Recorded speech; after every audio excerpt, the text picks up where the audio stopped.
আর বাংলাদেশের বাইরে পৃথিবীর বিভিন্ন প্রান্তে যে যেখান থেকে চ্যানেল দিয়েছেন আপনাদের সকলকে সাদর আমন্ত্রণ তৃতীয় মাত্রা দেখবার জন্য।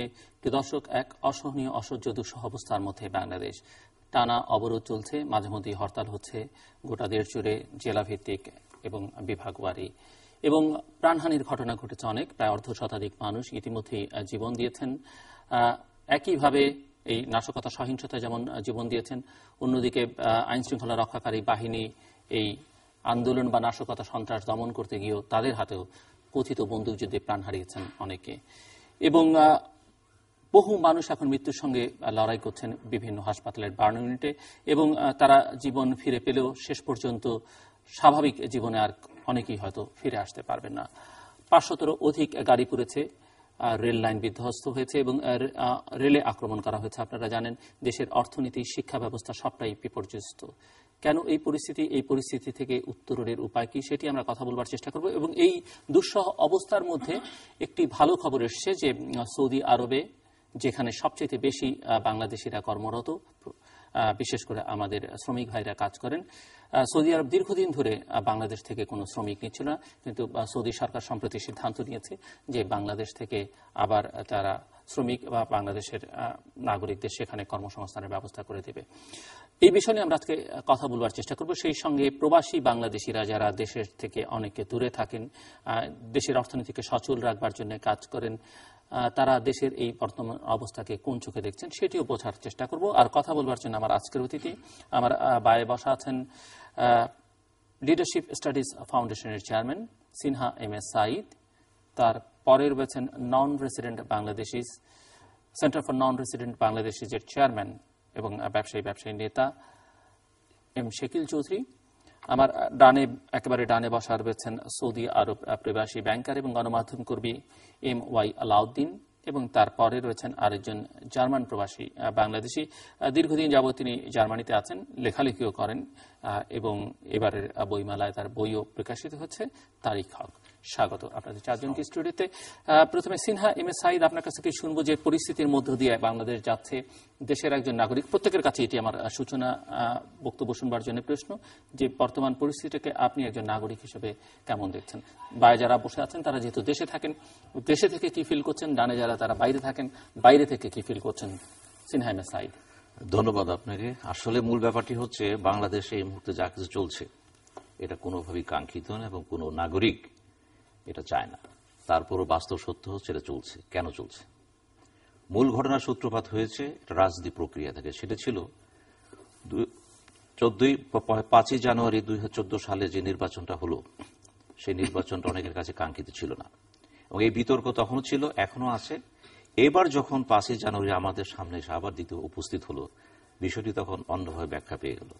কারণ বিরোধী দল, অতীতের বিরোধী দল, বাংলাদেশের অন্যতম বৃহত্তম দল বিএনপি এটাকে স্বাভাবিকভাবে নিতে পারেনি। কারণ সেই সময় প্রধানমন্ত্রী বিভিন্নভাবে এই মেসেজটি দেওয়ার চেষ্টা করেছিলেন যে এবারকার নির্বাচনটি হচ্ছে শুধুমাত্র সাংবিধানিক প্রক্রিয়াটাকে বজায় রাখার জন্য, তা না হলে গণতন্ত্র ব্যাহত হবে। সেই দৃষ্টিকোণ থেকে নির্বাচন হলো। নির্বাচনে দেখা গেল সংসদে 155 জন বা 54 জন ক্যান্ডিডেট প্রার্থী তারা বিনা প্রতিদ্বন্দ্বী নির্বাচিত হলেন এবং এমন সমস্ত ব্যক্তি সেখানে এসে গেলেন জাতি তাদেরকে চিনে না, জানে না এবং তাদের রাজনৈতিক দক্ষতা, যোগ্যতা নিয়ে প্রশ্ন চলছে, ভবিষ্যতে থাকবে। এমন একটা অবস্থার ভিতর দিয়ে যখন এবার 5ই জানুয়ারি আসলো, তো বিএনপি বলল যে আমরা একটা মিটিং করব।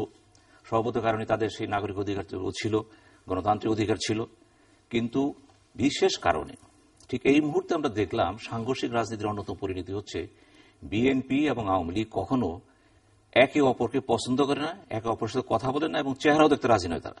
এই অবস্থার ভিতর দিয়ে কি হলো, হঠাৎ করে আমরা জানলাম যে বঙ্গবন্ধু শেখ মুজিবকে লন্ডন থেকে বসে বিএনপি সিনিয়র ভাইস চেয়ারম্যান তাকে রাজাকার বলেছেন। বিষয়টি হলো আগুনের মধ্যে মহা আগুন জ্বলে গেল। আওয়ামী লীগের ভিতরে একটা সেন্সেশন দেখা দিল। প্রধানমন্ত্রী নিজেও এটা নিয়ে খুব ক্ষুব্ধ হলেন, মেম্বার অব পার্লামেন্টে ক্ষুব্ধ হলেন, নাগরিক সমাজ অনেকেই ক্ষুব্ধ হলেন। কিন্তু পরবর্তীতে দেখা গেল আরো জিনিসটা ঘনীভূত হলো যখন বিএনপির চেয়ারপারসন বেগম খালেদা জিয়া এটাকে বিভিন্নভাবে সমর্থন করে বললেন। তারেক রহমান এভাবে বলেনি, ওভাবে বলেছে এবং তিনি যা কিছু বলেছে বিভিন্ন পুস্তকের রেফারেন্সে দিয়ে কথা বলেছে। বিষয়টি কোনোভাবে আওয়ামী লীগ ভালোভাবে নেয়নি। শুরু হলো দুদলের মধ্যে প্রত্যক্ষ পরোক্ষ বিভিন্ন প্রক্রিয়ায় দ্বন্দ্ব, এবং সেই দ্বন্দ্বের বহিঃপ্রকাশে গাজীপুরের একটা জনসভার কথা ছিল, সেটা হলো না। এরপরে যা কিছু ঘটছে অত্যন্ত দুঃখজনক। কারণ বেগম জিয়াকে যখন অন্তরীণ করা হলো তার অফিসে, একসময় বলা হলো তিনি অন্তরীণ নয়, আবার দেখা গেল যখন বলা হলো এবার বাসায় যেতে পারেন, তিনি বাসায় যাচ্ছেন না। জাতি আরো বিভ্রান্ত হলো যে যখন বাসায় যেতে পারছেন না বলছেন, আর যখন যেতে পারেন তখন আপনি যাচ্ছেন না। এর ভিতর দিয়ে দেখা গেল তার ছোট ছেলে জনাব আরাফাত কোকো, তিনি ব্যাংককে তিনি মারা গেলেন, তার লাশ আসলো, সেদিনও আমরা দেখলাম অবরোধ চলছে। প্রশ্ন আসতে পারে, অবরোধের ভিতরে গাড়ি গেল কিভাবে? যারা অবরোধ ডেকেছেন তারা কিন্তু সেদিন এয়ারপোর্টে গাড়ি নিয়ে গিয়েছেন। শুধু তাই নয়, আমরা আরো দেখেছিলাম যখন তারঙ্গর সাথে কথাবার্তা হচ্ছিল জামাত ইসলামের, যারা তাদেরকে অবরোধ করেননি এবং অ্যাম্বুলেন্স নিয়ে আব্দুর রাজ্জাক সাহেব যে দেখা করছেন অ্যাম্বুলেন্স নিয়ে, অথচ বেগম খালেদা জিয়া ভারতের প্রেসিডেন্ট, যিনি বাংলাদেশে আসলেন, বিস্তারিত আলোচনা আমরা একটু পরে যাই। এই অবস্থার ভিতরে দেখা যাচ্ছে যে এখন যে অবস্থা আমরা এসেছি, উত্তরণের পথটা কি? মানুষ মারা যাচ্ছে, বার্নিয়াতে দেখা যাচ্ছে যে কি অবস্থা প্রতিদিন। আজকেও দেখলাম বার্নের লোক গিয়েছে। এইভাবে চলতে থাকলে আমাদের সামনে আলো আছে কি নাই সেটি বড় প্রশ্ন। আমরা যাচ্ছি কোথায়, যাবো কোথায়? প্রশ্নই আপনাকে আমি থামিয়ে দিচ্ছি। মিস্টার তারিক হক, আমি সবচেয়ে আগে চ্যানেল আইকে ধন্যবাদ জানাচ্ছি আমাকে এখানে আমন্ত্রণ করার জন্য। ধন্যবাদ সবাইকে। তবে আপনি যা বললেন না, সত্যি কথা। আমরা বিদেশ থেকে অন্যভাবে দেখি জিনিসটা। আমরা বলি কেন এদের মধ্যে সমঝোতা হচ্ছে না? আপনি একজন আনকে দৌড় দিচ্ছেন কেন? চেষ্টা করুন একবার সমঝোতা। পৃথিবীর সব জায়গায়, আমি 40 বছর ধরে বিদেশে আছি। 40 বছর। আমি সোভিয়েত ইউনিয়নে ছিলাম, জার্মানিতে 35 বছর ধরে আছি। সব গণতন্ত্রে এই একই অবস্থা। তবে আমাদেরটা অনেক ট্র্যাজেডি আর কি, অনেক দুঃখজনক ব্যাপার। আমাদের উচিত এখন একটা সমঝোতা আসা। কিভাবে আসতে হবে সেটা আমার বলার দরকার নেই, কারণ এই দেশে, বাংলাদেশে প্রচুর ইন্টেলিজেন্ট লোক আছে। তার ইচ্ছে করলেই একটা সমাধান খুঁজে বের করতে পারেন। আপনি যদি আমাকে দোষ দেন, আমি যদি আপনাকে দোষ দিই, কোনোদিন কি একসঙ্গে আমরা ঢুকতে পারবো? কোনোদিন একসাথে না। সেজন্য আমার মতে শুধু একটা জিনিস মনে রাখতে হবে, আমাদের মরাল ভ্যালু যেটা, আমাদের নৈতিক চরিত্রকে, ওটাকে ক্ষুণ্ণ করবো না আমরা কোনোভাবে। এটা সবচেয়ে বড় কথা। এই যে একজন একজনকে মারবো, তারপর আবার বলবো আমি তোমাকে ভালোবাসি, এটা কোনোদিন সম্ভব না, তাই না? আমি জার্মানিতে দেখেছি, জার্মানিতে গণতন্ত্র আছে, তাই না? এরা কি কখনো মারে কেউ কাউকে? শুনেছেন কখনো? হয়নি কখনো। এই জন্য আমি আবারও বলবো, আমাদের উচিত না কেউ কাউকে দোষ দেয়া। তুমি এটা আমাকে করেছো, আমি তোমাকে আরেকবার করেছিলাম, আমি যখন পাওয়ারে যাব দেখে নেব, এটা আমাদের উচিত না। কোথাও শেষ করতে হবে, কাউকে না কাউকে উদ্যোগ নিতে হবে। এক্স্যাক্টলি। শাকিল চৌধুরী, আপনাকে অনেক ধন্যবাদ। আমাদের প্রবাসী ভাই অনেক সুন্দর করে অনেকগুলো কথা বলেছেন, ওনারা যেভাবে দেখেন সেভাবেই বলেছেন। আমাদের বাংলাদেশের এখনকার যে অবস্থা, আপনারা বাইরে থেকে যা দেখছেন তার চেয়ে বেশি কষ্টে আমাদের দেশের মানুষ আছে। প্রত্যেকটি মানুষ খুব অনিশ্চয়তার মধ্যে। আমরা যে এখানেও আসি, ঘর থেকে বের হওয়ার সময় যেভাবে আত্মীয় স্বজনরা বলে পাঠায় সতর্ক হয়ে যাও, ফেরা পর্যন্ত অপেক্ষা করে। অর্থাৎ কোন মানুষ যারা স্পেশাল প্রোটেকশনের অধীনে আছেন, শুধু তারা ছাড়া সাধারণ মানুষ প্রত্যেক দিন জীবন মৃত্যু সন্ধিক্ষণে দাঁড়িয়ে আছে। আমি ছোট্ট একটা গল্প বলতে চাই, এটা ইতিহাসের গল্পের মতো আছে। একটি গ্রামে একজন ওয়াইজ ম্যান বসবাস করতেন। তাকে সেই গ্রামের মানুষজন খুব জ্ঞানী বলে জানতো। তো ওই অঞ্চলেরই কিছু লোক তার জ্ঞানের পরীক্ষা করবার জন্য তারা হাতে একটি পাখি, হাতের পাখি নিয়ে হাতটা আড়াল করে পিছনে থেকে প্রশ্ন করছে সেই জ্ঞানী লোককে যে আপনি তো খুব ওয়াইজ ম্যান, সবকিছু বোঝেন, জানেন, বলেন তো আমাদের হাতে যে পাখিটি আছে সেটি জীবিত না মৃত? তো সেই ওয়াইজ ম্যান চিন্তা করছিলেন যে আমি যদি বলি এটি জীবিত আছে, তাহলে চেপে ধরে ওটাকে মেরে ফেলবে, আর মরা থাকলে তো তফাৎ হয়ে গেল। তো তখন তিনি উত্তরটা দিচ্ছিলেন যে এই পাখিটি জীবিত বা মৃত তার চেয়ে বড় কথা, এই পাখির জীবন এবং মৃত্যু তোমাদের হাতেই এখন বেঁচে আছে আর কি। তো আমাদের দেশের লিডার্স যারা, তাদেরকে কিন্তু আমি এই জায়গাটাতে বলবো যে এই দেশের মানুষের জীবন এবং মৃত্যু আপনাদের হাতে।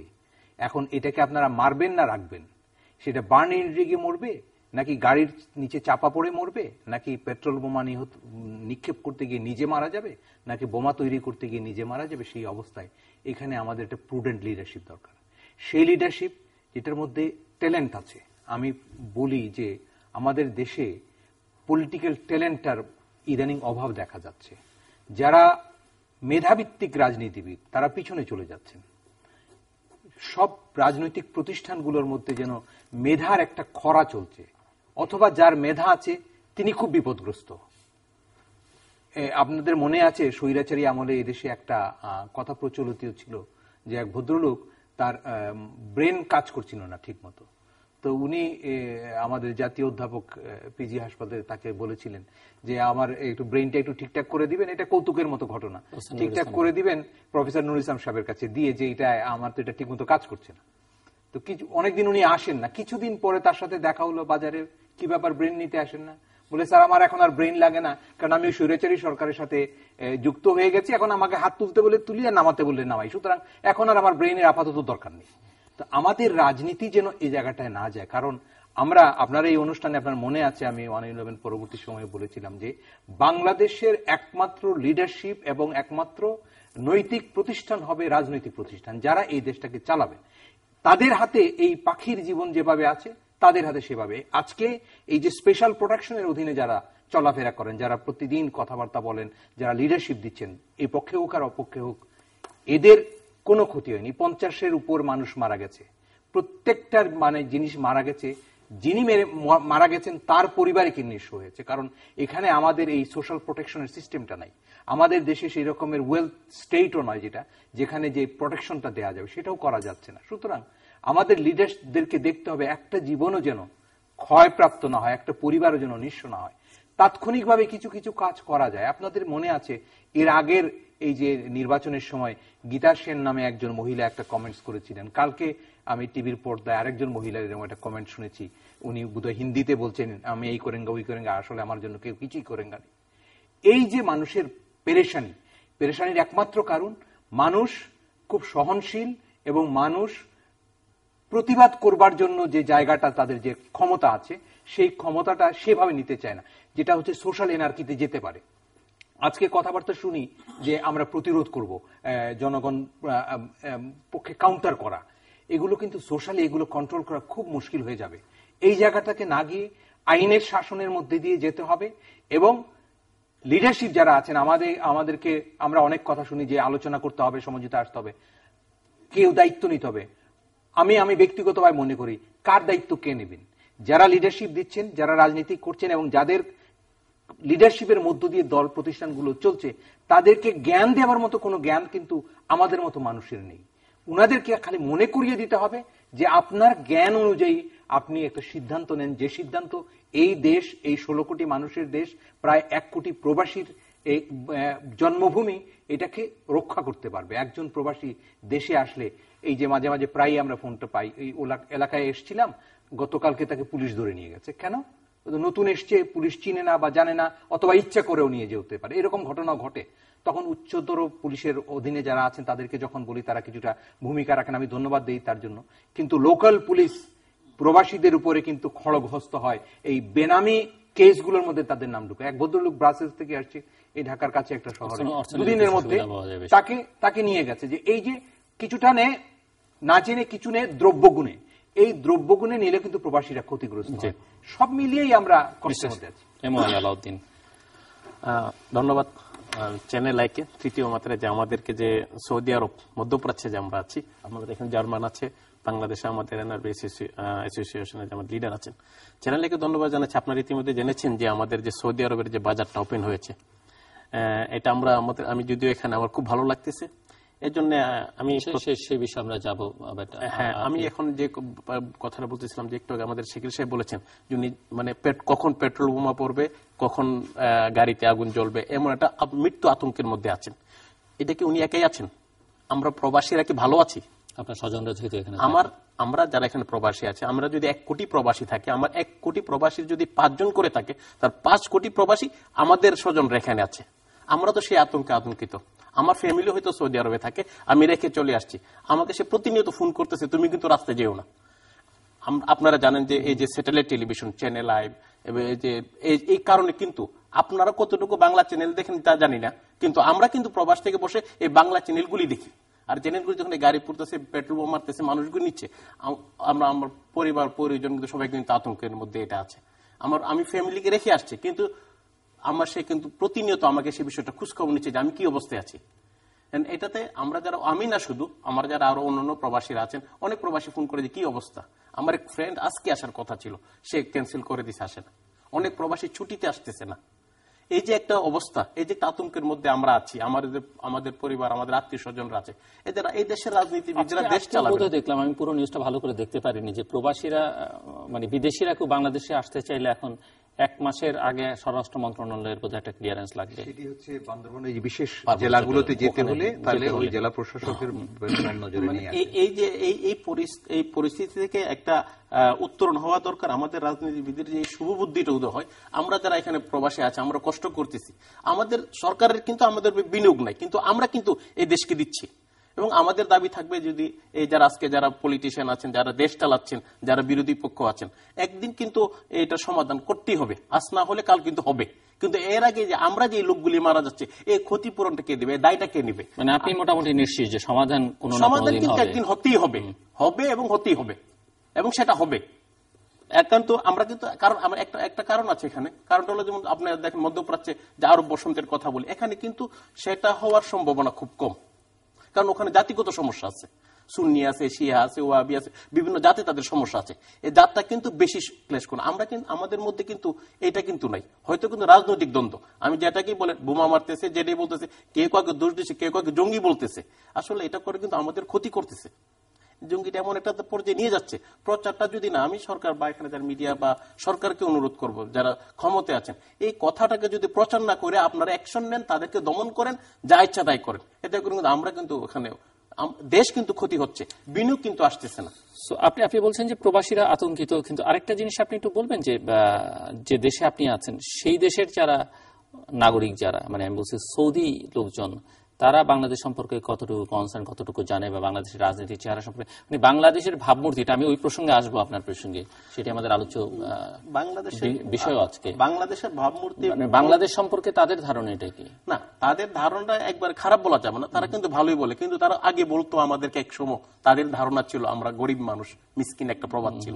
এখন কিন্তু সেই প্রবাদটা তারা করে না, এখন বলে যে তোমরা নিজেরা মারামারি করো। টিভিতে যখন দেখে একজনের উপরে দাঁড়ায় একজন নাচতেছে, একজন মারতেছে, কুয়ে মারতেছে, পেট্রোল, এটা কি? তারা কিন্তু তারা যদি ওখানকার রাজনৈতিক সচেতন না, কিন্তু খবর কিন্তু আজকাল আমি বলি সৌদি আরবের কথাই বলি, মধ্যপ্রাচ্যের কথা বলি, এখন কিন্তু মানুষ ওখানে ওরাও খুব সচেতন। আমার সব দেশের খবরই তারা রাখে, আগে যেমন রাখতো এখনো রাখে। এই যে বিবাদটা বলে যে তুমি একজন মুসলমান আরেকজনকে মুসলমানকে মারতেছো এভাবে, এই প্রশ্নটা তারা করে, কিন্তু আমরা এটার উত্তর দিতে পারি না। জি, মিস্টার হক, একটু বলবেন যে জার্মানিতে আপনি যেখানে আছেন সেখানকার প্রবাসী বাংলাদেশিদের ফিলিংসটা কি, দেশে যা কিছু হচ্ছে, এবং দুটোই আমি জানতে চাইছি, বাংলাদেশিরা কিভাবে দেখছে, আর জার্মানরা কতটুকু কনসার্ন, বা তারা কতটুকু জানে। যেখানে কাজ করি একটা বিরাট ব্যাংক, আমি সফটওয়্যার ইঞ্জিনিয়ার, আমার জার্মান সব কলিগরা এসে বলল তুমি ঢাকায় যেও না। কেন? তুমি আজকে পেপার পড়েছো, লেখা আছে আমাদের ফরেন মিনিস্টার লিখেছে বাংলাদেশের জন্য কেউ যায় না। তাহলে সেটা আমি পড়েছি, তারপরও যাবে? বুঝতে পারছেন ব্যাপারটা? কারণ আমরা দেখি জ্বলন্ত বাস, আমরা দেখি জ্বলন্ত ট্যাক্সি, লোকে পুড়ে মরছে, তারপরও যাবে? তাই বললাম নারীর টান, যাবো না কেন? তা আমি তোমাদের যেতে বলি না, ইভেন আমার ফ্যামিলি ওখানে থাকে, তারা বলে যে যেও না। আমি যাবই। অবশ্য অন্য একটা কারণ, আমি এসেছি একটা বইয়ের ব্যাপার, আমার বই বের হয়েছে, সেটা একটা কারণ, কিন্তু আমার তো দেশ। আর বাঙালি যাদের কথা বলছেন সবাই একই ভয় থাকে, সবাই কি হয় কি হবে, কারণ যেহেতু আমরা জানি না ভবিষ্যতে কি হবে। আমি যেটা আগেও বলেছি, আপনি যে মুহূর্তে জানেন না যে ভবিষ্যতে কি হবে, তখন কিন্তু আপনি নিরুপায়, তাই না? আর সবচেয়ে বড় কথা আমি বলি না, if there is will there is a way, তো উইলটা থাকতে হবে, তাই না? Mister Sinha, M A Sayeed, আমি সংকটের কারণে জিজ্ঞেস করতাম, আপনি খানিকটা বর্ণনা করছিলেন, যদি ক্রনোলজিক্যাল একটা বলবার চেষ্টা করেছেন, কিন্তু আসলে এই সংকটের মূলটা কোথায়, এবং সংকট থেকে বেরিয়ে আসবার উপায়টি কি? মূলটা হচ্ছে, এখন এটি আবার আলোচনা করতে হবে, কিছুটা আশু, কিছুটা মধ্যমেয়াদে, কিছুটা দীর্ঘমেয়াদে। এখানে মূলটা তো আশু হচ্ছে একটি, যে এই অবস্থা থেকে এক্ষুনি আমাদের পরিত্রাণ দরকার, এই জ্বালাও পোড়াও থেকে। আবার হচ্ছে একটি দীর্ঘমেয়াদে চিন্তা করলে যে এই জ্বালাও পোড়ার একটা আবর্তের মধ্যে, বৃত্তের মধ্যে বাংলাদেশ কিন্তু ঘুরপাক খাচ্ছে গত 2 দশকের বেশি সময় থেকে, এখান থেকেও বাংলাদেশকে আসলে বের করে নিয়ে যাওয়া দরকার। দেখুন, বার্টন রাসেলের বিখ্যাত বই নান ক্যান টেল এনিথিং, কেউ কিছু বলতে পারে না। তো বাংলাদেশের অবস্থা এখন তাই, আমরা জানি না আগামীকাল কি হবে, কিছুক্ষণ পর কি হবে। কলিঙ্গ যুদ্ধের পরে সম্রাট অশোক বৌদ্ধ ধর্ম গ্রহণ করলেন। কেন করলেন? তিনি যখন দেখলেন, যুদ্ধক্ষেত্রে যে দেখলেন যে 1 লক্ষ সৈন্য মারা গেছে, 1.5 লাখের উপরে যারা তাদের আত্মীয় স্বজন বন্ধু বান্ধব আর্তনাদ কান্না, তিনি তার মনে একটা পরিবর্তন আসলো। হত্যা কেন? এই নির্মম হত্যা ক্ষমতার জন্য। তিনি বৌদ্ধ ধর্ম গ্রহণ করলেন এবং ঘোষণা দিলেন, আজ থেকে আমার সব প্রজার আমার সন্তান। এক একটি ঘটনা মানুষকে নিয়ন্ত্রণ করে। কলিঙ্গ যুদ্ধ নিয়ন্ত্রণ করেছিল সম্রাট অশোককে, স্বৈরাচারী অশোককে তৈরি করেছিল মানবিক অশোকে। তা আমি যেটা মনে করি, বার্নিংয়ের কথা বলুন, অন্যান্য অনেক ঘটছে বাংলাদেশে। আপনি বলেছেন what there is will there is way. আমি মনে করি উইল তো অবশ্যই আছে, প্রত্যেকটা দলের ভিতর উইল আছে, প্রত্যেক রাজনীতি নেতৃত্ব কেমন। আমার ভাই বলেছেন নেতৃত্বের কথা। রাজনীতি নেতৃত্ব গড়ে ওঠে তো একটা প্রক্রিয়ার ভিতর দিয়ে। এখন বাংলাদেশের অবস্থাটা দেখেন, হাইব্রিড নেতৃত্ব তৈরি হচ্ছে। কিন্তু নেতৃত্ব কিন্তু কোনো দর্জির কাজ না। আপনি গেলে একটা কোর্ট বানিয়ে দিল আপনাকে, না নিয়ে যান। কিন্তু আমাদের এখানে তাই হচ্ছে, তো যেখানে রাজনীতি ইটসেলফ নিজেই পলিউটেড হয়ে গেছে। রাজনীতিবিদ যেখানে নিজে রাজনীতিবিদ নয়, তিনি সোকল্ড হয়ে গেছেন। যারা আজকে টেলিভিশনে বিভিন্ন জায়গায় বিভিন্নভাবে পজিশন অফ চিৎকার করছেন, আপনি ভেবে দেখুন তারা কারা। তারা কিন্তু প্রকৃতিতে এসেছে। যারা আসল রাজনীতিবিদ তারা পিকচারে নেই। কেন নেই? যদি বলেন এই কারণে নেই, আমি বলবো তাই নয়, তারা ভীরু কাপুরুষ। যারা বলেন অতীতের কথা বলেন, এই ছিল সেই ছিল, 69-70 বিভিন্ন কথা বলেন, 52-এর কথা বলেন, এখন যারা জীবিত ছিলেন আছেন, যারা দেখেছেন, তারা এখন পলায়নপর মনোবৃত্তি পালন করছে। কেন? উদ্দেশ্য একটাই, আমি ক্ষমতা ভোগ করতে চাই। যারা অপোজিশন আসেন, উদ্দেশ্য একটাই, নেত্রী যাহা বলিবেন তাহাই মানিবে, তার বাইরে যাব না। এই যদি অবস্থা হয়, আপনি জার্মানির কথা বলছেন, উনি সৌদি আরবের কথা বলছেন, আমি ডিটেলসে যাব না। আপনি এমন দেশের কথা বলছেন সে রাজনীতি গড়ে উঠছে, প্রক্রিয়া দাঁড়িয়ে গেছে। তো সেই সময়টা আমাদের আসেনি, কিন্তু মাত্র 40 বছর জাতির জন্য কিছুই নেই এটা। কিন্তু আমাদের প্রধান সমস্যা হচ্ছে পভার্টি অফ স্টেটসম্যানশিপ অ্যান্ড লিডারশিপ। আমাদের নেতৃত্ব দুর্বল, তারপরে যে স্টেটসম্যানশিপ স্বপ্নে নাই। এখানে আমাদের বলা হচ্ছে সফল রাষ্ট্রনায়ক। রাস্তায় দেখবেন 3 বারের প্রধানমন্ত্রী সফল রাষ্ট্রনায়ক, 3 বারের অপোজিট সফল না, সব সফল রাষ্ট্রনায়ক। যদি সবই সফল রাষ্ট্রনায়ক হন, তো রাষ্ট্রনায়ক যদি হন, রাষ্ট্র তো করুন হল কেন? এই যে চামচা বৃত্তি, এই চামচা বৃত্তিটা বাংলাদেশে বন্ধ করতে হবে। শুধু তাই নয়, এখনো দেখবেন কোন কোন পণ্ডিত এখন নতুন ভাবে বলার চেষ্টা করতেছেন, যদি প্রধানমন্ত্রীকে রেখে নির্বাচন করা যায় অসুবিধা কি? স্বয়ং ডক্টর এমাজউদ্দিন বলেছেন, পলিটিক্যাল সায়েন্টিস্ট বি চৌধুরী সাহেব বলেছেন। তো এখন যে কথাগুলি বলছেন, তো সেই 2014-তে 5-এর আগে বলেননি কেন? এটা কি রিয়ালাইজেশন আপনাদের? যদি রিয়ালাইজেশন হয় তাহলে তো ওয়াস।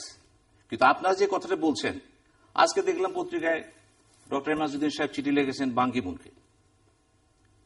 তো লাভটা কি? আপনি কি চাচ্ছেন জাতিসংঘে এসে আপনি সব ঠিক করে দিয়ে যাবে? আসে না জাতিসংঘ, কি হয়েছে লক্ষ্য করুন। 1990 সালে এরশাদ সাহেব পতন হয়েছিল, সেদিনে কিন্তু পতনের মূলে ছিল বিদেশি শক্তি। 96 সালে জটিল আলোচনা চলছে বিদেশিদের সাথে। বিদেশি শক্তি আমি বলবো সহযোগিতা বলতে পারেন আপনি, সেনাবাহিনী মূলত সেনা না। 96 সালে এরশাদের সময় কথা বলছি, এরশাদের সেনাবাহিনী এবং বিদেশি শক্তি কাজ করছে, সমস্ত এই বন্ধ করে দিল সে বিদেশিরা। এবং এরশাদের সময় হলো 96 সালে কি হলো, কত বড় লং ডায়ালগ চলতে চলতে শেষ পর্যন্ত দেখা গেল কি, ওই বিদেশিরা আসলো, কথাবার্তা বললো, রিসার্চন আমেরিকাতে আসলো, তিনিও বললেন, ট্রাবল শুটার নাম তার। কি হলো শেষ পর্যন্ত দেখা গেল ক্ষমতা সেও থাকতে পারেনি। 2007-এ যেটা ঘটলো, অদ্ভুত ঘটনা, সেনাবাহিনী প্লাস বিদেশি শক্তি। আমরা দেখেছি রাষ্ট্রদূত এখান থেকে সেখান থেকে যাচ্ছে, কথাবার্তা বলতেছে ওপেন। এবার অবশ্য তারা খুব একটা এইবার এই প্রথম দেখা যাচ্ছে কোন বিদেশি দূতাবাস থেকে কথা বলা হচ্ছে না। কারণ অনেক কারণ আছে এখানে, যে কোনো কারণে হোক বলছে না, কিন্তু কথা বলতে হবে। কিন্তু এমাজউদ্দিন সব চেষ্টা করতেছেন যদি আবার তারা আসে। কিন্তু আমি স্পষ্ট ভাষায় টক শোতে বলছি, স্পষ্ট ভাষায় বলছি, সমস্যার সমাধান যেখানে আছে তারা এখনো পিকচারে নামেননি, তবে শীঘ্রই নামবেন। আর যেদিন নামবেন, 2 নেত্রী কথা বলবেন। এই চাবি জনগণের কাছে নেই। যত বড় বড় কথা আমরা বলি না কেন, জনগণকে 2 নেত্রী বিশ্বাস করে না এবং জনগণের নেতৃত্বকে বিশ্বাস করে না। তো যাদের বিশ্বাস করে, যারা আসলে কাজ হবে, সেই দিন বেশি দূরে নয়। ওয়েট এন্ড সি কি হয় সামনে দেখেন। শাকিল চৌধুরী, অত্যন্ত ঝুঁকিপূর্ণ পরিস্থিতির দিকে যাচ্ছি বলে আমাদের আলোচক এর মধ্যে আমাদেরকে ইঙ্গিত করলেন। আমরা খুব শঙ্কিত, এইরকম একটি অবস্থা 111 দেখেছি। না, ঝুঁকিপূর্ণ অবস্থার দিকে যাচ্ছি বলে ভুল হবে, কারণ আমরা প্রতি মুহূর্তেই ঝুঁকির মধ্যে থাকি। আমরা যখন গাড়িতে থাকি সারাক্ষণ একবার ডানে একবার বামে একবার সামনে একবার পিছনে তাকাতেই হচ্ছে। যদিও পেট্রোল বোমা আসলে কিছুই করার থাকবে না, ধরাও যাবে না, ক্যাচও ধরা যাবে না, বাট এই আতঙ্কের মধ্যে কিন্তু সারাক্ষণই থাকি আমরা। যেটাতে যাচ্ছি, যেখান থেকে বের হয়ে যাবার জন্য আমরা বলেছিলাম আর কখনো এই পথ মারাবো না, সেই পথেই যদি যেতে হয়, সেই রকম কথাই যদি আসে, সেই রকমের চিন্তাই যদি আসে, তাহলে কিন্তু মুশকিল এই কারণে, তাহলে আমরা শুরু করবো কোত্থেকে? আজকে বাংলাদেশের যে অর্থনৈতিক সমৃদ্ধি, অগ্রগতি, প্রাইভেট সেক্টরের যে গ্রোথ, আমার যে সকল যে ট্যালেন্টগুলো ছিল, এই জন্য বিশ্বব্যাপী সকল গুরুত্বপূর্ণ সংস্থাগুলো যারা এগুলো নিয়ে রিসার্চ করেন, সকলেই বলছিল বাংলাদেশের একটা পজিটিভ একটা ভীষণ আছে, সামনে এগোবার একটা সুযোগ রয়ে গেছে। সেই সুযোগটা নষ্ট হচ্ছে কি কারণে? এই রাজনৈতিক এইগুলো কূটকৌশলের কারণে। আজকে একটা কথা আপনি যেটা বললেন, উনিও বললেন যে দুই নেতৃত্ব রাজনীতির এই জনগণের কথা ভাবেন না বা ভাবছেন না। আমাদের রাজনীতির সংস্কৃতির মধ্যেই জনগণ বড় উপেক্ষিত। আজকে আপনি দেখেন যতগুলো আন্দোলন এই দেশে হয়েছে, আমরা অনেকেই বলি যে জনগণ সকল ক্ষমতার উৎস, জনগণ চাইলে বের হয়ে আসবে, সব জায়গাতেই কিন্তু পলিটিক্যাল একটা লিডারশিপ ছিল। লিডারশিপ ছাড়া এই মহান মুক্তিযুদ্ধ থেকে শুরু করে হোক আজ পর্যন্ত যত আন্দোলন এই বাংলাদেশের মানুষ করেছে, মানুষের পার্টিসিপেশন ছিল, কিন্তু সেখানে লিডারশিপ ছিল। আজকের সেই লিডারশিপটার উইকনেস এসে গেছে, কারণ এই লিডারশিপের মধ্যে আমরা সেই নৈতিক অবস্থান বা একটি মানে প্রোগ্রেসিভ চিন্তাধারা এবং মানুষের কথাকে সামনে রাখা, এই জায়গাটা কম দেখছি। কারণ আমাদের যদি বাংলাদেশের সরকার, আমরা দেশে, আপনি জানেন আমরা দেশের বাইরে বহু জায়গায়, আপনার সাথে আমার সৌদি আরবে সেই ইনভেস্টমেন্ট কনফারেন্সে দেখা হয়েছে, বাণিজ্য মন্ত্রী মহোদয় সহ আমরা গেছি। আমাদের উদ্দেশ্যটা হলো বাংলাদেশটাকে মানে আর্থিকভাবে সমৃদ্ধ করবার জন্য চেষ্টা করা। আমরা ভলান্টিয়ার করছি, সরকার করছে, সবাই করছে, এই জায়গাতে কারোরই কোনো দ্বিমত নেই। এই যে আমাদের এখনকার প্রধানমন্ত্রী, তাকেও কিন্তু আমি কোনো সময় দ্বিমত দেখি না। কিন্তু দেশটাকে যদি ভালো না রাখতে পারি, তাহলে বাইরে থেকে যে ইনভেস্টমেন্ট আসবে, এই আপনি যে মনে করেন জ্বালাও পোড়াও, বিদেশিরা কিন্তু কে গাড়ি জ্বালাচ্ছে তার থেকে বড় কথা হচ্ছে বাংলাদেশে গাড়ি পুড়ছে। মেসেজ হলো বাংলাদেশে গাড়ি পুড়ছে, বিদেশে মেসেজ হলো আওয়ামী লীগের বোমায় পড়েছে নাকি পুলিশের গুলিতে মারা গেছে, বাংলাদেশে মারা গেছে। তার মানে বাংলাদেশ ডিক্লাইন হয়ে যাচ্ছে। এই ডিক্লাইন জায়গা যদি আমি বন্ধ করতে না পারি, এটা যদি অব্যাহত থাকে, হয়তো আমি ক্ষমতায় থাকবো, কিন্তু কোথায়, কিসের ক্ষমতা? অথবা আমি হয়তো ক্ষমতায় আসবো, রাজনীতিবিদরাই তো চালাবেন। আমরা কিন্তু এইটা প্রাণান্তকরণ বিশ্বাস করি। এখন উনারা যদি না চালাতে গিয়ে তুমিও নাই আমিও নাই, কেমন মজা হবে, সেই কাজলা দিদির মতো করে যদি তারা ভাবেন, আমাদের কিছু করবো না। আমাদের জনগণ কিন্তু তাদের লিডারশিপেই সব আন্দোলন করেছে। এখন তাদের মধ্যেই দ্বিধা বিভক্তি, এমন ভাবে বিভক্তিটা হয়তো এত স্ট্রং, এটা একটা গ্যাপ হয়ে গেছে যেটাকে মোকাবেলা করা যাচ্ছে না বলে আজকের পরিস্থিতি। আপনি যে কথাটা বললেন, আমি সেই জায়গাতে যাবার আগে আমি আশা করি আমাদের এই লিডারশিপটাকে যেন আবার বেরিয়ে আসতে, লিডারশিপ যেন বেরিয়ে আসে এবং সেখান থেকে মানে লিডিং ফ্রম দি ফ্রন্ট, এই যে রাজনৈতিক প্রতিষ্ঠানগুলো যারা নেতৃত্ব দিচ্ছেন, সুবিধাবাদের ফতোয়া নয়। যিনি ধর্ম সম্পর্কে কোনো কিছু জানেন না তিনি ধর্মের কথা বলছেন, যিনি অর্থনীতি কিছু জানেন না তিনি অর্থনীতির কথা বলছেন, যিনি বিচার ব্যবস্থার কথা বলছেন তিনি বিচারের সাথে সম্পর্কিতই নয়। এই কথাগুলো বলে আমাদের রাষ্ট্রের ক্যারেক্টারটা নষ্ট করছেন। এই জায়গাগুলো না গিয়ে যারা সরকারে আছেন, প্রধানমন্ত্রী ডিরেকশন করছেন, তাকে ভালো ভালো পরামর্শগুলো প্রত্যেকটা জায়গা থেকে ভালো ফিডব্যাক দেওয়া উচিত। সেটাই দেওয়া উচিত যা সত্য, যা ঘটছে। তাকে খুশি করবার জন্য অনেক সময় অনেক কথা বলেন, তাইলে রিয়েল পিকচারটা উনি সম্ভব হয় না অনেক সময় প্রধানমন্ত্রীর জায়গা থেকে বসে, বা যারা রাষ্ট্র চালান বা সরকার চালান বসে দেখা। যারা আশেপাশে থাকেন নিজের স্বার্থে না বসে এবং খেলো কথাবার্তা না বলে, খেলো আচরণ, কিছু কিছু কথাবার্তা আমাদের মন্ত্রী যারা আছেন, যারা বা গুরুত্বপূর্ণ রাজনৈতিক দলের নেতৃবৃন্দ যারা আছেন, আজকে একটা পত্রিকাতে অনেকগুলো কমেন্টস এসছে, এগুলো কোনোটাতেই কিন্তু আমার দেশের মান বৃদ্ধি পায় না। এই যে আমরা পজিটিভ বাংলাদেশ শকেসিং করবার চেষ্টা করি, আপনারা প্রবাসে যারা আছেন দেশটাকে ভালো বলবার চেষ্টা করেন। আপনি সৌদি শেখ আলখাল্লা পরে ঘুরে বেড়ালেও কিন্তু সে এখন ইংরেজি বুঝে, সে এখন স্টাডি করে, সে তার এখন রিসার্চ উইং আছে। আমাদের পলিটিক্যাল কোনো থিঙ্ক ট্যাঙ্ক নেই, আমাদের কোনো পলিটিক্যাল লিডারদের মধ্যে কোনো পলিসি নিয়ে কোনো ডিসকাশন করার কোনো স্কোপ আমরা দেখি না, কোনো সময় শুনি না। আমাদের কনসালটেটিভ ম্যানেজমেন্ট নেই। আজকে আমরা ইউনিলেটারিলি আমাদের লিডাররা যা বলছেন তাই কিন্তু সবাই মিলে বলছেন। হ্যাঁ, লিডার চিন্তা করেছেন এই লিডারের এটার মধ্যে কোথাও যদি কোনো জায়গাতে ইনগ্রিডিয়েন্টস দিয়ে এটাকে প্রোঅ্যাক্টিভ করা যায়, প্রো পিপুল করা যায়, এই আলোচনাটাও আমরা কোথাও দেখি না। যা বলছেন যে নেত্রী, যে লিডারই, যে দলেরই বলেন, যা বলছেন তার পক্ষেই এইটাকে বিস্তারিত করে প্রকাশ করা হচ্ছে। এই জায়গা থেকে বের হয়ে কনসালটেটিভ ম্যানেজমেন্ট, থিঙ্ক ট্যাঙ্ক এগুলো যদি না আসে, আপনি এই যে নির্বাচন বলছেন আর ক্ষমতা আরোহণ, একই অবস্থা হবে। আবার এক বছর পরে সেই জায়গায় ফিরে যাবো আমরা। তারিক হক, আপনি কোনো সমাধানের পরামর্শ দিতে পারেন?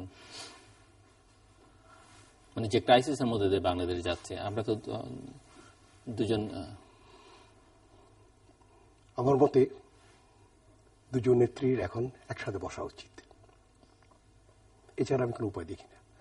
আপনি সরি, আপনি যেটা বলেছিলেন না যে অন্যরা আসবে, অন্যরা কেউ আসবে না, কি দরকার বলেন? কি কারণে আসবে? কি জন্য ইউরোপিয়ান কান্ট্রি এখানে আসবে? আমেরিকানে কি জন্য আসবে? কি কারণে আসবে? তোমাদের প্রবলেম তোমরা সলভ করো, এটা বলবে, তাই না? তাই আমরা বলি আমাদের কারণে আসবে, আমরা আনবো না। এই কথা বলার পরে তো আর কোনো কথা নাই, সেই কারণেই তো আমরা লিডারশিপের চাই। আর কোনো আপনি বসাটাই সমস্যা মনে করছেন, বসলে সমস্যার সমাধান হবে। যদিও মিস্টার আলাউদ্দিনের কাছে আমি অন্য প্রসঙ্গে যাব, যে সৌদি আরবে জনশক্তি রপ্তানির বিষয়টি, যেটি বাজারটি আবার উন্মুক্ত করে দেওয়া হচ্ছে বাংলাদেশের জন্য, সেই প্রসঙ্গে যাব। কিন্তু মিস্টার হক যখন কথা বলছিলেন আপনি মাথাটা দোলাচ্ছিলেন, মানে আপনি একটু না, আমি ওনার সাথে একটু দ্বিমত পোষণ করছি এই কারণে যে উনি হয়তো ওনার দৃষ্টিকোণ থেকে কথাটা বলেছে। আমি বলবো যে দুই নেত্রী বসলে সমস্যা সমাধান হবে না সরাসরি, এর একটা প্রক্রিয়ার মধ্যে গিয়ে এক শেষ মুহূর্তে হয়তো জিনিসটা একটা সমস্যার সমাধান হবে। আর বিদেশি শক্তির কথা যে উনি বলেছেন, তৃতীয় একটা শক্তি কিন্তু মেনশন করেননি যে বিদেশি শক্তি, যে মিস্টার হক বলেছেন উনি রেসপন্স করেছেন, উনি কিন্তু স্পষ্ট করেননি যে এরা কাদের কথা চলে, কাদের উপরে নির্ভর করে, কাদেরকে ভয় পায় বা হোয়াটএভার ইট। না, আমাদের নেতৃবৃন্দ কিন্তু বলে যে জনগণই সকল ক্ষমতার উৎস। আসলে কি জনগণ সকল? বাংলাদেশের সংবিধানের 7 অনুচ্ছেদে লেখা, অনুচ্ছেদে লেখা আছে, কিন্তু বাস্তবে নাই। বাস্তবে কিন্তু জনগণের কথা কেউ শুনছে না, আমার কথা কেউ শুনছে না, যারা পাবলিক কথা বলছে তাদের কথা শুনছে না। তারা শুনবে কখন? বারাক ওবামা কি বলছে, মোদি সাহেব কি বলছে, কালকে বলুক না, দুই নেত্রী বসে যাবে। সেটি তো পত্রিকার গতকালকে হঠাৎ করে দেখলাম খবর, এতদিন পরে বারাক ওবামা কবে ভারত সফর করে গেলেন, এখন বেরোচ্ছে ওনারা বাংলাদেশ নিয়ে কথা বলেছেন। কি কথা আমেরিকার একটি পত্রিকার রেফারেন্সে বোধহয় একটা নিউজ এখানে করা হয়েছে। না, এটাই বাস্তব, এটা কিন্তু সবাই জানে এবং কেউ বলে না, রাজনীতিবিদরা এটা স্বীকার করে না। আমাদের কথা, এই যে কথাটা তার স্বীকার করবে না কখনো, কিন্তু ওইটাই বাস্তব। আমাদের প্রধানমন্ত্রী বলে যে ভিশন 2020 দিয়েছে, দেশের বৃহৎ মানে উন্নয়নের ধারাবাহিকতার অব্যাহত রাখা, এটা আমরাও চাই, কিন্তু উন্নয়ন করবে আমি ঘরে অশান্তি রেখে তো উন্নয়ন হয় না, হবে? আর রাজনৈতিক পলিটিক্স, যে রাজনীতি যদি অস্থিতিশীল থাকে, তাহলে আপনি উন্নয়ন করবেন কিভাবে? আজকে তো এই যে এখন গত 1 বছর আমরা খুব ভালো ছিলাম। মিস্টার হক যেমনটা বলছিলেন যে মোরাল ভ্যালুসটা ঠিক করতে হবে, যেটা আমাদের একদমই নাই। আমরা সামাজিক, রাষ্ট্রীয়, ধর্মীয়, পারিবারিক সব মূল্যবোধ ক্ষয়িষ্ণু আমাদের। এবং উন্নয়ন বাংলাদেশে বহু পরিবার দেখবেন আপনি, আমি পরিবারকে ইউনিট হিসেবে ধরিয়ে বলছি, যে তারা হাজার হাজার কোটি টাকা করছে, অনেক উন্নয়ন আছে, ঘরের মধ্যে ঘর নাই, আসলে ঘরটা একেবারে ভঙ্গুর ভেতর থেকে খোকলা হয়ে গেছে। সেরকম চাইলে তো আপনি করতে পারেন, অসুবিধা কি আছে? না, ওইটাও যেমন ঠিক আছে। আমি যদি বাংলাদেশের যদি উন্নয়নের কথা বলা হয়, আমি যদি বলি যে তারা আমরা অনেক সময় টক শোতে দেখি, আমাদের শেখিল সাহেব আর অন্যরা বলে যে বিভিন্ন অ্যাসোসিয়েশনের বিজনেস বিভিন্ন বলে যে আমাদের অবদানের কথাটা।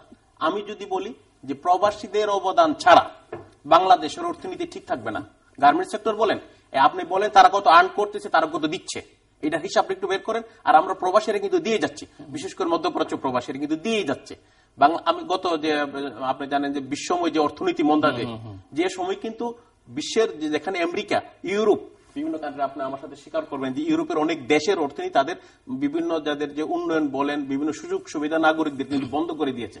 ওই সময়টাতে কিন্তু বাংলাদেশের অর্থনীতিটা সমস্যা এতটা প্রভাব পড়ে নেয়। এটার কারণটা যদি খুঁজেন, আপনি বলেন গার্মেন্টস সেক্টর 1 কোটি লোক কাজ করে, আমরা অনেকে বলে যে তারা এত বিশাল সেক্টরটা, কিন্তু প্রবাসীদের সেক্টরটা নিয়ে ভাবা উচিত এবং এই সেক্টরটা যদি ডেভেলপ করা যায় তাহলে আমার মনে হয় যে বাংলাদেশ আরো এগিয়ে যাবে।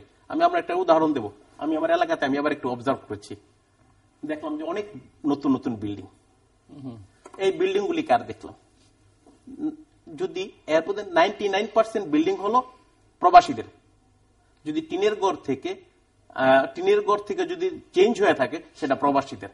আর আমি আপনাকে অন্য বলবো না যে অন্যান্য বিশ্বের অন্য কান্ট্রিদের অবদান আছে, আমি বলবো যে এর 99% হলো মধ্যপ্রাচ্য প্রবাসীদের। সবাই জানে কম বেশি। উন্নয়ন যদি হয়ে থাকে প্রবাসীদের, এইভাবে উন্নয়নটা হয়েছে। কিন্তু আমাদের দেশের সরকার, গভর্নমেন্ট বলেন, যাই বলেন, এটার পিছনে আমাদের, হ্যাঁ আমরা একটা পাসপোর্ট পেয়েছি, এটা অস্বীকার করার না। এটা পাসপোর্টে না থাকলে হয়তো আমি আজকে সৌদি আরব যেতে পারতাম না, আমি একটা ভালো অবস্থান আছি, দীর্ঘ 18-19 বছর যাবত কাজ করতেছি, এটা হতে পারতাম না। কিন্তু এরপরে যদি কিছু যদি কাউকে কিছু স্বীকৃতি দেওয়ার থাকে সেটা আমাদেরকে দিতে হবে। আমরা একটু শুনি যে সর্বশেষ অবস্থাটা কি, কোনটা এই যে সৌদি আরবের জনশক্তি না, আপনি জানেন যে সৌদি আরবে তো আপনি জানেন দীর্ঘ 2008 সাল থেকে আসলে মূলত 7 সাল 8 সাল মানে তত্ত্বাবধায়ক সরকার আমল থেকেই বিশেষ করে 8 সালের পর থেকে জিনিসটা একেবারে বেশি মানে টোটালি বন্ধ করে দিয়েছিল সৌদি সরকার যে আমাদের বাংলাদেশ থেকে কোনার জনশক্তি। আপনি জানেন যে কেন বন্ধ করেছিল এটা আপনি বন্ধ করেছে এখানে কয়েকটা কারণ। অনেকে অনেক কথা বলে, পলিটিক্যাল অনেক কথা বলে, অনেকে আমি অনেক সময় দেখি যে রাজনীতি ওইখানে টক শোতে বসে বলে যে মধ্যপ্রাচ্যের অর্থনীতি মন্দা, যার জন্য তারা লোক নিচ্ছে না। আপনি আসেন মধ্যপ্রাচ্যে যান, সৌদি আরবে যে ডেভেলপ হচ্ছে শুধু আমি বলবো যে আপনি মনে করেন যে 5000 কিলোমিটার রাস্তা তারা নতুন রাস্তা করতেছে, এখন নতুন করে 5000 কিলোমিটার রাস্তা। এরপরে আপনার 197টা ফ্লাইওভার করতেছে, প্রায় 80টার মতো টানেল করতেছে সারা দেশ জুড়ে। তারা 10 ইয়ার্সে তারা ডেভেলপমেন্টের তারা করতেছে। তাদের পয়সা না থাকলে আপনি তেলের দাম কমে গেছে, কিন্তু সে অনুযায়ী যদি হয়তো তাদের আমাদের কি আছে সেটা নিয়ে আমরা আলোচনা করি, তাদের কি আছে না। আমি অর্থ আমরা বলি যে আমরা কেন নিচ্ছে না, তারা তাদের অর্থনীতি মন্দার কারণে নিচ্ছে না, বলে যে প্রবাসীরা অনৈতিক কর্মকাণ্ডের জন্য নিচ্ছে না, বলে যে তাদের সাথে গভর্নমেন্ট টু গভর্নমেন্টের সম্পর্ক খারাপ থাকার কারণে নিচ্ছে না। তিনটা প্রশ্ন কিন্তু এখানে। কিন্তু আমি বলবো যে অনৈতিক কর্মকাণ্ড প্রবাসীরা যেমন কিছুটা আছে, কিন্তু এটার জন্য আমাদের বাংলাদেশের রাজনীতি দায়ী। যারা প্রবাসী যারা কাজ করে তারা কিন্তু অনৈতিক কর্মকাণ্ডের সাথে জড়িত না।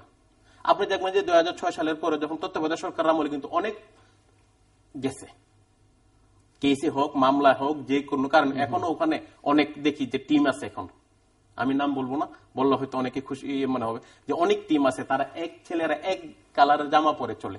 আমি বলি যে সারাদিন আমি 17-18 ঘন্টা কাজ করি, আর এদের কাজ করতে হয় না, তাদের পয়সা যায় এখান থেকে, বা নতুবা ওখানে আছে তাদেরকে শেল্টার দেওয়ার মতো। ওই লোকগুলি অপকর্মের সাথে জড়িত হয়। আর গরিব যে ছিটকে ছাটকে কিছু আছে সেটা এটাকে আমরা অপকর্ম বলবো না।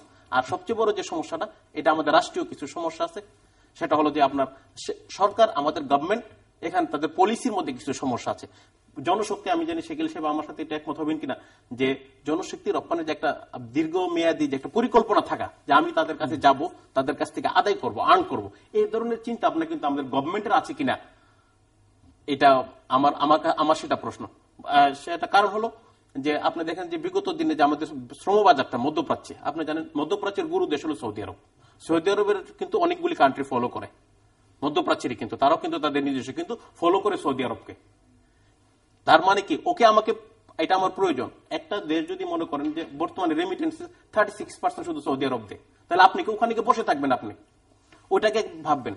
এই যে বিদেশি অপপ্রচারটা কিন্তু আমাদের সবচেয়ে বেশি ক্ষতি করছে আজকে বাজারটা নিয়ে যাওয়ার পিছনে, যে আমাদের যে অনেক অপপ্রচার ওখানে। আপনি জানেন ওখানকার মিডিয়াতে আমরা বাংলাদেশিরা সুযোগ হয়তো এক দুজন আছে, কিন্তু এছাড়া না, বাকি ম্যাক্সিমাম 90% কিন্তু আমাদের পার্শ্ববর্তী, কারণ নাম বলবো না, তাদের লোকজন কাজ করে। আর আপনি যখন বুঝবেন, আমি যখন এই টেবিলটায় বসবো, আমি চাইবো যে আমার আরেকজন সৌদি প্রবাসীকে এখানে নিয়ে এসে বসানোর জন্য। আমি চাইবো না যে আমার প্রবাসী থাকুক বা অন্যরা থাকুক, সে এই যে জিনিসটা ধারণাটা এইটা কিন্তু তাদের মধ্যে কাজ করছে, এবং তাদের পিছনে সহযোগিতা করার জন্য রাষ্ট্রীয়ভাবে বলেন, তাদের অ্যাসোসিয়েশন বলেন, তাদেরকে সহযোগিতা করছে। বাংলাদেশ সেটাই করছে না। তো এখন তো সে বিপদ কেটেছে আর কি, এখন তো লোকজন, এখন এটাকে বিপদটা কেটে গেছে, বিপদ কেটে গেছে, কিন্তু বিপদটা পরিস্থিতির উন্নতি হলো। পরিস্থিতির উন্নতি কতটুকু হয়েছে আসলে অ্যাকচুয়ালি আমরা তো কত কি চুক্তিটা হয়েছে, আমরা জানি যে নিষেধাজ্ঞা প্রত্যাহারটা আমরা চাইছিলাম। আর অ্যাকচুয়ালি কিন্তু আপনি জানেন যে নিষেধাজ্ঞা কিন্তু এতটা ছিল, সৌদি আরবে কিন্তু ভিসা যাচ্ছে, 2-1টা করে পার্সেন্টেজটা কম। এখন যদি নিষেধাজ্ঞা প্রত্যাহারের চেয়ে পার্সেন্টেজ কতটুকু, সেটা হচ্ছে মানে মুখ্য বিষয়, কত পার্সেন্ট লোক যাবে এবং তাদের ফর্মুলাটা কি। ওখানকার যদি বলে, গভর্নমেন্টে বলে যে আমরা 20,000 করে, শুনতেছি মাননীয় প্রবাসী কল্যাণ মন্ত্রী বলছে 20,000 করে দেয়, ইম্পসিবল। যদি ওই ধারাটা করে আর G2G হয়, এটা আমার মনে হয় না সাকসেস হবে, টার্গেট ফুলফিল হবে না। শাকিল চৌধুরী এই জায়গায় কোনো কিছু? সৌদি আরবের ব্যাপারে যে কথাগুলো এসছে, সৌদি আরবে বাংলাদেশের লোক 2008-এর পরে থেকে মোটামুটি ডিক্লাইন। 2008 সালে সৌদি আরবে বাংলাদেশ থেকে লোক গেছে 1,32,000 সর্বোচ্চ বলা যেতে পারে, এবং তারপরে 6 বছরে মিলে গেছে 72,000-এর মতো।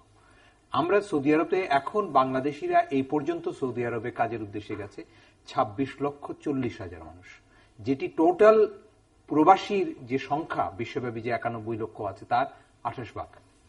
আর রেমিটেন্স যেটি পাই আমরা এবার 15 বিলিয়ন, 14.940 বিলিয়ন ইউএস ডলার পেয়েছি এই প্রবাসীদের রেমিটেন্স, শুধু রেমিটেন্স, যেটা আমাদের ফরেন এক্সচেঞ্জ রিজার্ভের একটা 66-7% মতো যেটার ভূমিকা রাখে। সেখানে সৌদি আরব থেকে আমরা 22% রেমিটেন্স পাই, এবছর পেয়েছি 3.2 সামথিং বিলিয়ন ইউএস ডলার। প্রশ্নটা হচ্ছে যে সৌদি আরবে বাজারটা বন্ধ হয়েছিল কেন? সৌদি আরবে বাজারটা বন্ধ হয়েছিল এই বাজারে এত লোক থাকার কারণে অনাচার হয়েছে। আর আরো একটা অন্যদিক থেকে যদি বলি যে 20-25 লক্ষ লোক এক দেশের যদি একটা দেশে থাকে, সেখানে 2, 4, 5, 10টা অপরাধ প্রবণতা থাকতেই পারে। সেগুলো বড় হয়েছে আমাদের বিরুদ্ধে নেতিবাচক প্রচার, আমাদের কম্পিটিটর যারা আছেন তাদের নেতিবাচক প্রচারের কারণে। এটার বিরুদ্ধে কাউন্টার প্রচার যেটি আমাদের সরকারের রাষ্ট্রের পক্ষ থেকে করা সম্ভব হয়নি। 25 লক্ষ লোক যে দেশে বসবাস করে, 2টো মিশনের অফিস রিয়াদ এবং জেদ্দা মিলে আমাদের ওখানে কর্মীর সংখ্যা আছে যারা সার্ভিস প্রোভাইড করবেন মিশনে বিভিন্ন রকমের, তার সংখ্যা হচ্ছে 130 থেকে 32 জন। 25 লক্ষ মানুষকে সার্ভিস দিতে গেলে 130-32 জন মানুষের পক্ষে কি সার্ভিস দেওয়া সম্ভব? এই যে passport MRP machine readable passport ছাড়া আপনি ডিসেম্বরের পরে কোথাও মুভ করতে পারবেন না। ওয়ার্ল্ড পোর্ট গুলো কিন্তু ব্লক হয়ে যাবে আপনার জন্য। মেশিন তো ওখানে মানুষ পাবেন না, আপনি মেশিন রিড করবে না, সে আপনাকে বলবে না। প্রত্যেক দিন ওগুলোর জন্য কিন্তু ডিপ্লোম্যাটিক ফাইট করা যাবে না। এটি সাংঘাতিক অ্যালার্মিং ইস্যু হয়ে যাচ্ছে। এইসব কারণ এরপরে আমাদের যারা প্রেরণ করছিলেন, অভিবাসনের সাথে যারা সার্ভিস প্রোভাইড করছিলেন, তাদের মধ্যে কিছু অপরাধ প্রবণতা ছিল। যেখানে ড্রাইভার যাবে সেখানে হেল্পার পাঠিয়ে দিয়েছে, যেখানে ইলেকট্রিশিয়ান যাবে সেখানে দারোয়ান পাঠিয়েছে। অর্থাৎ যে কাজে যে লোক যাবে আমরা অনাচার করেছি, আমরা অভিবাসন ব্যয় অনেক বেশি নিয়েছি।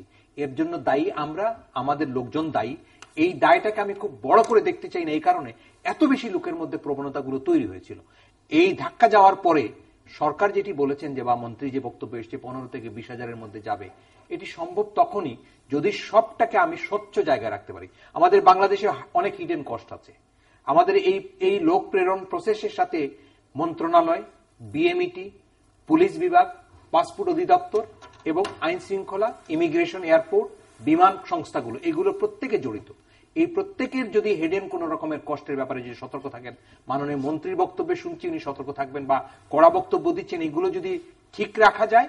এবং আরেকটা জিনিস আমি খুব সুনির্দিষ্টভাবে বলতে চাই, যদি এখানে G2G চিন্তা করা হয়, মালয়েশিয়ার মতো পরিস্থিতি আরো খারাপ হবে। কারণ সৌদি আরব কিন্তু এই G2G-তে এই লেবার প্রেরণের ব্যাপারটা বানিয়ে তারা এই রাজা বাদশারা কিন্তু কনসার্ন নয়, সে এটার মধ্যে যাবেই না বলেও দিয়েছে।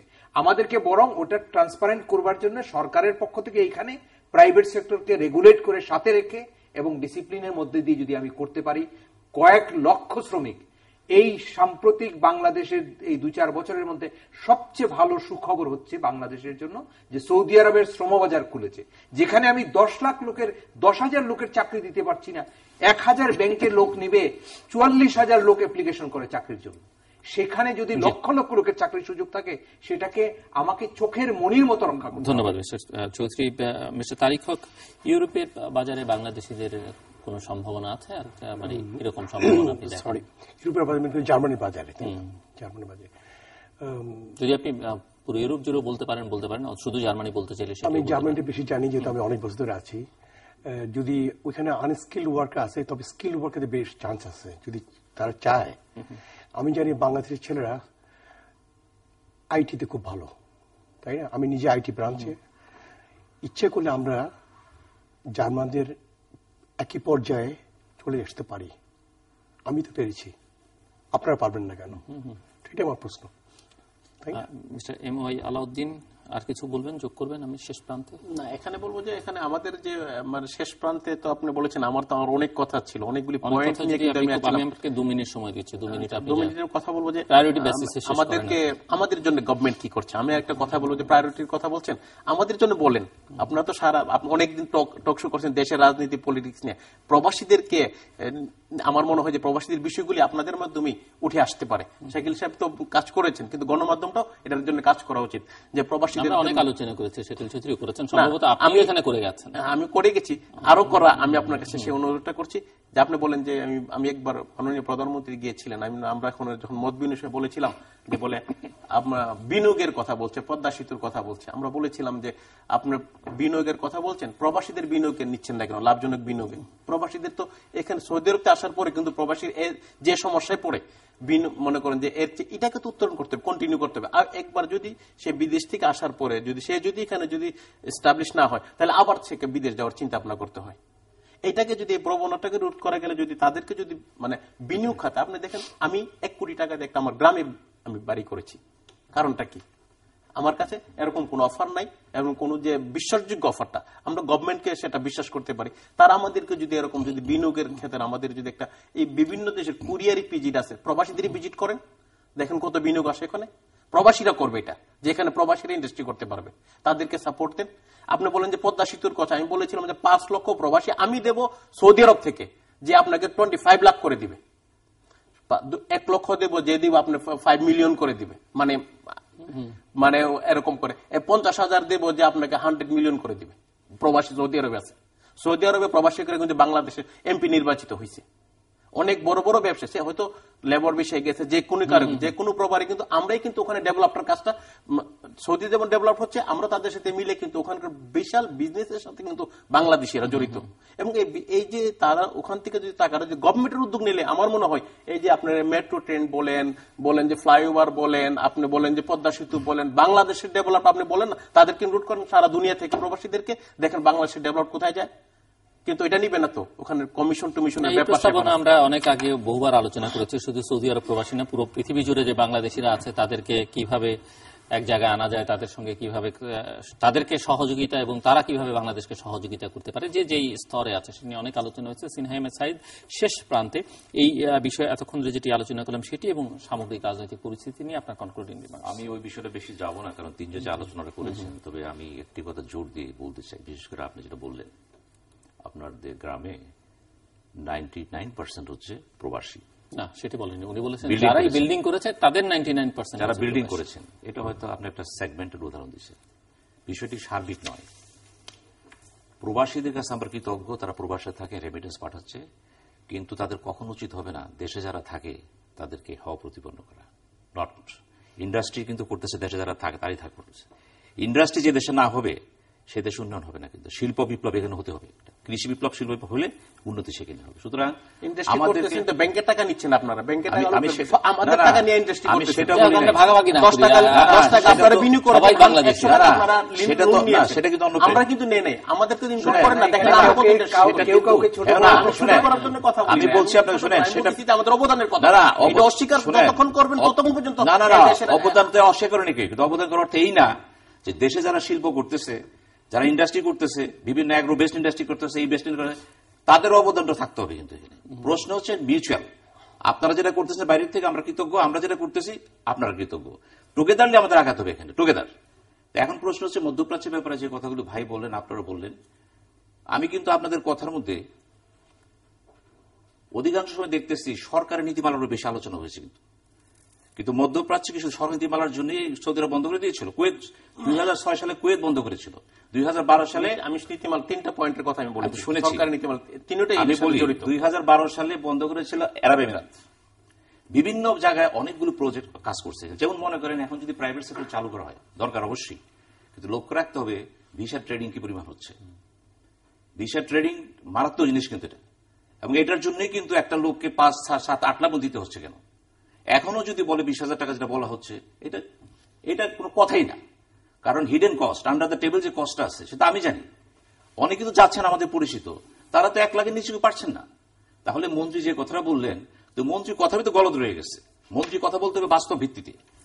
সেগুলি বড় কথা না, বড় কথা হলো আপনারা সৌদি আরবের দরজা খুলে দিয়েছে, এই দরজাতে আমরা ঢুকবো, কিভাবে ঢুকবো, নিঃসন্দেহে বেশি ঢুকবো। এই জন্য লেবার ডিপ্লোমেসি একটা কথা আছে, কিন্তু যে ভাই যে কথা বলছেন, মধ্যপ্রাচ্যে বিশেষ করে সৌদি আরবের ব্যাপারে আমাদেরকে একটা এক্সটেন্সিভ ব্রড বেসড প্রোগ্রাম নিতে হবে। আমি শুনেছি ইতিমধ্যে অ্যাম্বাসেডর চলে আসতেছে, নতুন একজনকে নিয়োগ দেওয়া হয়েছে, আমাদেরই ঘনিষ্ঠ বন্ধু, তো উনি দলীয় ভিত্তিতে যাচ্ছেন সেখানে। দেখার ব্যাপার আছে যে মধ্যপ্রাচ্যে সাধারণত আরবি জানেন, আমি আসতেছি, এখানেই তো সমস্যা, আমি কথাটা আসতেছি। মধ্যপ্রাচ্যের অনেক লোক ইংরেজি জানে না, চাইনিজরা এই দেশে আসলে চাইনিজ ভাষা বড় ব্যাপার না, দুভাষী রাখতে পারবে, বাংলা শিখে আসে, আরবি জানাটা চাইনিজরা, জাপানিজরা, আরবি জানাটা এক জিনিস, রাষ্ট্রটা জানলে ভালো হয়, কিন্তু না জানলে তাকে যেভাবে দুভাষী, মধ্যপ্রাচ্য যারা এখানে আসতেছে দুভাষী কথা বলে, আমাদের পারমিশন দুভাষী আছে, ওদিকে জানা ভালো বলছি, কিন্তু মূলত ওটা কিন্তু মৌলিক পয়েন্ট না।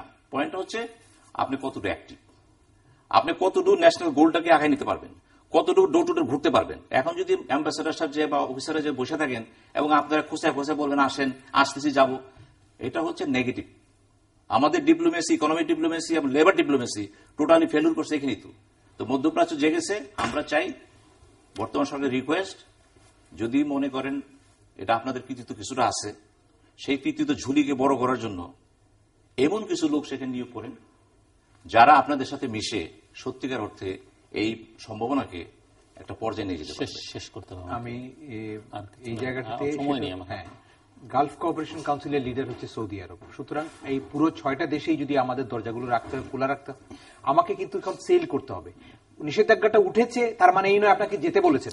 আপনি যাওয়ার কাজটা আপনাকে করতে হবে। সেই জায়গাটাতে আমি স্বচ্ছতার সাথে যদি যেতে পারি, সেটাই আমার জন্য উপকার হবে। দর্শক, আমরা অনুষ্ঠানের শেষ প্রান্তে তোমাদের সম্পর্কে আপনি লিখতে পারেন ডাকিমের SMS এর মাধ্যমে, ইন্টারনেট আমাদের অফিসিয়াল ওয়েবসাইট অথবা সোশ্যাল নেটওয়ার্কগুলোতে যেসব পেজ রয়েছে সেই সব পেজে আপনারা আপনাদের মতামত রাখতে পারেন। আর আপনাদের মতামতই আমাদের অনুষ্ঠান তৃতীয় মাত্রা আপনি দেখতে পাবেন প্রতি বৃহস্পতিবার এবং শুক্রবার বাংলাদেশ আমরা দুটোই, বুধবার দুপুর 11:30 এবং শুক্রবার দুপুর 1:05 দেখবেন আমন্ত্রণ mister Tariq Haque, mister MY Alauddin, mister Shekhul Chowdhury এবং মিস্টার সিনহা সাইদ। অসংখ্য ধন্যবাদ আপনার চারজনকে। দর্শক মন্ডলী, সৌদি আরবে আবার বাংলাদেশের জনশক্তির রপ্তানির সুযোগ এসছে এবং আমরা আশা করব যে এই সুযোগটি যেন বাংলাদেশ সরকার, কারণ নীতিগত সিদ্ধান্তটা সরকারকে নিতে হয়, সরকার যত ভালোভাবে কাজে লাগাতে পারে সেই উদ্যোগ সরকার গ্রহণ করবে। শুধু সৌদি আরবই নয়, গোটা মধ্যপ্রাচ্য জুড়ে এবং গোটা পৃথিবী জুড়ে, ইউরোপে অনেক জায়গায় এখন বাংলাদেশের জন্য বাজার, যদি বাংলাদেশ সরকার সুযোগ গ্রহণ করতে চায় সেরকম বাজার তৈরি করবার সুযোগ রয়েছে। কোথাও হয়তো অদক্ষ, কোথাও হয়তো আধাদক্ষ, কোথাও হয়তো দক্ষ, কোথাও হয়তো মেধাবী মানুষের প্রয়োজন হবে। যেখানে যতটুকু সুযোগ কাজে লাগানো যায় সেটি বাংলাদেশ করবে। এবং দ্বিতীয়ত আমরা আশা করব যে প্রবাসে যারা আছেন, অনেক কষ্ট করে বাংলাদেশের জন্য বৈদেশিক মুদ্রা পাঠান, তাদেরকে একটা সম্মান দেয়া, এক ধরনের সহায়তা দেয়া এবং তারা যেন দেশে আসলে বিদেশে কিছু করতে চাইলে কোনো ঝুঁকির মধ্যে তাদের না পড়তে হয়, সেই ব্যবস্থাটা যেন সরকার নিশ্চিত করেন, সেটি আমরা আশা করব। এবং সেই সঙ্গে তারাও তাদেরকে বিচ্ছিন্ন ভাববেন না এদেশের কাউকে। তারা শুধু এই মনোবৃত্তি যদি তাদের মধ্যে আবার না আসে যে আমরাই সব করছি, অন্যরা কেউ কিছু করছে না, সেটিও গ্রহণযোগ্য নয়। তবে সবাই আমরা এদেশের নাগরিক, কেউ হয়তো বিদেশে আছেন তিনি তার মতো করে। এবং এখন পৃথিবীটা যে জায়গায় এসে দাঁড়িয়েছে, সেখানে আমরা যদি প্রতিবেশী রাষ্ট্রের কথাই ধরি, গোটা পৃথিবী জুড়েই তাদের নাগরিকরা রয়েছে এবং রাষ্ট্র তাদেরকে যথেষ্ট সম্মান সুযোগ দিচ্ছে। এবং পৃথিবী জুড়ে বিভিন্ন আন্তর্জাতিক সংস্থা, বিভিন্ন শিক্ষা প্রতিষ্ঠানে যেখানেই যাওয়া হোক, ওই দেশের নাগরিকদের কিন্তু খুঁজে পাওয়া যাবে, যেটি তাদের দেশের রাজনীতিকে, অর্থনীতিকে শক্তিশালী করবার ক্ষেত্রে, তাদের দেশের ভাবমূর্তি বাড়াবার ক্ষেত্রে অনেক ইতিবাচক ভূমিকা রাখছে। আর দেশের রাজনীতি নিয়ে ওনারা সবাই এক বাক্যে অসন্তোষ প্রকাশ করেছেন এবং আজকে যে মানুষের জীবন যাচ্ছে সেটি এই রাজনীতির বলি। রাজনীতিবিদদের কাছে মানুষের, রাজনীতিবিদদের হাতে মানুষের জীবন, এর জন্য এরা সমঝোতার কথা বলেছেন, সংলাপের কথা বলেছেন, হবে কি হবে না সেটি নিয়ে সংশয় প্রকাশ করেছেন। এবং একজন তো বলেই বসেছেন যে আসলে সংবিধানে থাকলেও রাজনীতিবিদরা উল্লেখ করল জনগণ এখানে সকল ক্ষমতার উৎস, আসলে জনগণের হাতে তেমন কিছু নেই। আমাদের রাজনীতিবিদরা দুটো পক্ষেই যারা ক্ষমতা আছেন, ক্ষমতার বাইরে আছেন, তারা যাদের উপরে নির্ভর করেন, যাদের উপরে ভরসা করেন, যাদের কথা শুনেন অথবা যাদেরকে ভয় পান, সেই দিন খুব বেশি দূরে নয়। যদি ওনাদের শুভবুদ্ধির উদয় না হয়, তাহলে তাদের কথাই তাদের শুনতে হবে। তখন শেষ পর্যন্ত তাদের অস্তিত্ব থাকবে কি থাকবে না সেটি নিয়ে এখন বোধহয় তারা ভাবতে পারেন। দর্শক, আমাদের সঙ্গে থাকবার জন্য অসংখ্য ধন্যবাদ। আপনাদের সবার জন্য শুভকামনা।